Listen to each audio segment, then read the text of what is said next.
The last theory that we will discuss for this week is the theory of constructivism.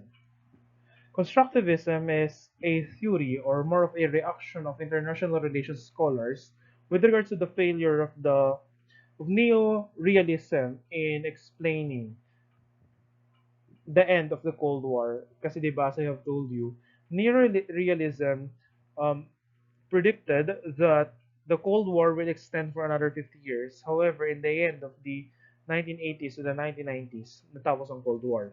And the United States became the leader of the unipolar world order. So constructivism, unlike realism and liberalism, which borrowed the assumption of rationality from economics, constructivism believed that rationality has or must be explained through a sociological lenses. Paano siyang sociological lenses? So, constructivism came from sociology, which emphasized on the social and relational construction of what states are and what they want. So therefore, interests are what? Interests are socially constructed. So usually, international relations scholars usually use this example. So for example, the United States and the United Kingdom. So based on neo-realist thought, United States has already nuclear weapons. Then United Kingdom also decided to develop its nuclear weapons. Based on neo-realist thought, dapat matithreaten si United States kasi there's a country who wants to counter or who also wanted to develop nuclear weapons that may be used against that country in the future. However, hindi na threaten. Hindi na threaten ang United States if ang United Kingdom ang what? Ang nagde-develop ng nuclear weapons. Why? Because for a long period of history, United States and the United Kingdom are friends. Were friends. They are allies. However, bakit iba naman ang reaction ng United States if North Korea ang nag-develop ng nuclear weapons? So it has something to do again with the failure of the neo-realist thought because, yun nga, sabi ng constructivism, aside from those assumptions, you need to look or to take into account the role of social and relational construction. The what? The social and relational process happening between the two states na ina-analyze mo. So here are the major assumptions of constructivism. Number one, meaning is socially constructed. There's no such thing as what? Pre-imposed meaning. So for example, with regards to rationality and anarchy, hindi agad siya imposed. So later, papakita ko sa iyo that there are other scholars who believe that anarchy is not really the necessary condition of the international system. Next, state interests are socially constructed. So, ang interest ng Estado are not only what? Are not only based on material factors like yung mga material gains na makukuha mo sa competition like resources, geopolitical control, power, military capabilities, etc. Ideas, oh, remember this relationship. Ideas inform interests. By by By the word ideas, we refer to various non-tangible objects. Ano yung mga non-tangible objects that can influence interest? History, culture, psychology, belief, whether it's a religion or ideology, mga ganon. So, the interests of a state are not only influenced by material gains na pwede mo nilang makuha, but with regards to those non-tangible factors or ideas. Third one, there must be a mutual constitution of structures and agents. Ano ibig sabihin nito? For, napansin mo, in neo-realism and neoliberalism, the behavior of state is what? Is determined by the anarchy present in the international system. That is the structure na sinasabi ng constructivism.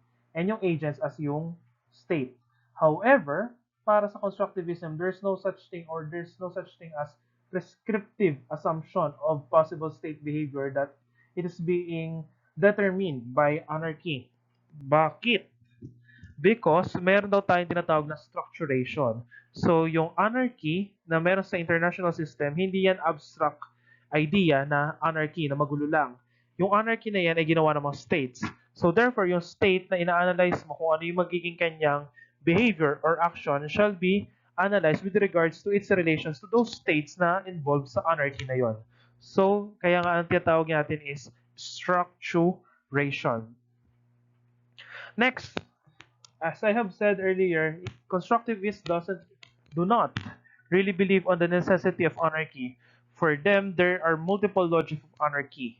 So anarchy can be divided into a spectrum with different levels. So it can be divided from enmity, which is in the extreme left, and then friendship, cooperation through the extreme right. And then constructivism is also pluralistic. Similar to liberalism, constructivism also believes that states and non-state actors possess the same relevance and importance in international affairs. In terms of epistemology, constructivism is divided into positivist and post-positivist camp. So, as I have told you, dun sa introduction ng ating module for this lesson, with regards to methodology, may ibang mga constructivists who pursue qualitative and quantitative methods. May iba naman na interpretive methods ang ginagamit. Ano yung interpretive methods? Yung mga text analysis, discourse analysis, and then they look for power relationships or how this discourse or representation of a certain material represents inequality, marginalization, exclusion, mga ganon. More will be tackled in our discussion of critical theory. So, similar to realists and liberals, constructivism have their own favorite concepts. Number one is yung tinatawag nating norms. Norms are generally accepted values that define standards of appropriate behavior for agents of a given identity. Meanwhile, identity refers to relatively stable, role-specific understandings and expectations about oneself that are acquired by interacting with or in relation to the other. So norms are what? They are not official rules of behavior but sinusunod sila ng mga state kasi yun na yung mga practice. And deviating from that norm will entail what? Negative consequences. On the other hand, identity is the what? The self the attributes of the self of the state, which is produced not because of of the state's consideration for material interests, but with their what? A product of its interaction with other actors in the international system. It also uses the logic of consequences and logic of appropriateness, Stephen Krasner, if you remember. And then, constructivism, in order to call for to respond to its call for rejection of structure agency debate, but look for structuration, constructivism looks on state interaction as a process of socialization. So what is socialization? Socialization is a process of learning in which norms and ideas are transmitted from one party to another. Therefore, the transmittal of that norms and ideas led to the formation of state identity. So, ang tawag sa process na yun is socialization. So by these words, makikita mo pa lang na very sociological ang orientation ng constructivism. So this is Paul Viotti, and I quoted his premise.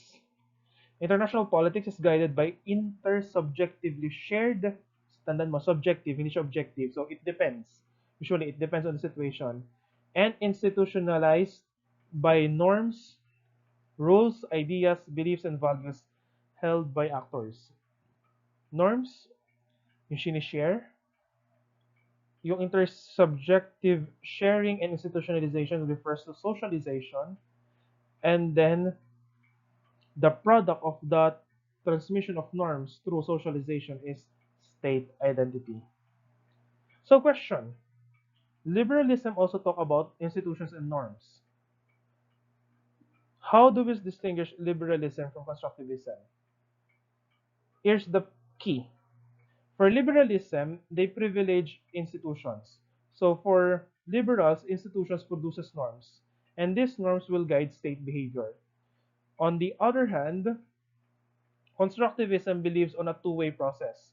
Norms, if it's already shared and made official by actors in the international system, it leads to become, it emerges into an institution. And that institution can create additional new types of norms to regulate the behaviors of global actors. So, two-way process siya. Sa liberalism, one-way lang. Institution produces norms. Liberalism yon. Constructivism, norms become institutions, and institutions produces new norms. Alexander Wendt, one of the four founding fathers of constructivism, in his book The Social Theory of International Politics, he said that anarchy is what states make of it. So in his statement, it's a what? It's an expression that Alexander Wendt does not believe that anarchy is an automatic what? An automatic situation in the international system.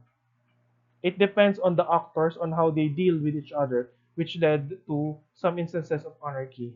So one example to prove his point is yung discussion natin during the first week about the difference of the Westphalian international state nation state system with regards to the non-Westphalian system existing around the globe.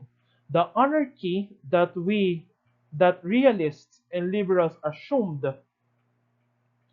that kind of anarchy that realists and liberals assumed, was picked up or influenced by the idea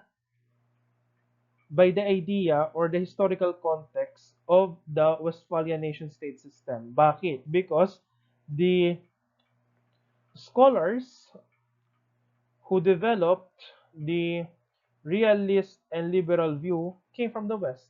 So their historical context, kung saan sila nag-grow at kanilang kinalamulatan ay yun nga, yung Westphalian nation-state system na treats that states are equal against each other. Therefore, since they are equal, they have the right to do whatever they want. Therefore, anarchy. However, this anarchy in the Westphalian nation-state system is not founded or absent in the other civilizational systems that existed before the colonizers arrived, like for example, Africa, the tribal state system. And then yung classic example, which I usually repeat, the regional system of East Asia before the colonizers arrived. Yung tinatawag nating Sinocentric regional order or the Confucian hierarchical order, wherein there's no anarchy, but there are what? Interconnected relationships among the Chinese Empire, which serves as the center, and the vassals, which are the kingdoms in the Southeast Asia. May anarchy ba? Wala. They have order. And that order is informal. There's no such thing as international organization that time. So, yun yung argument ng mga constructivists.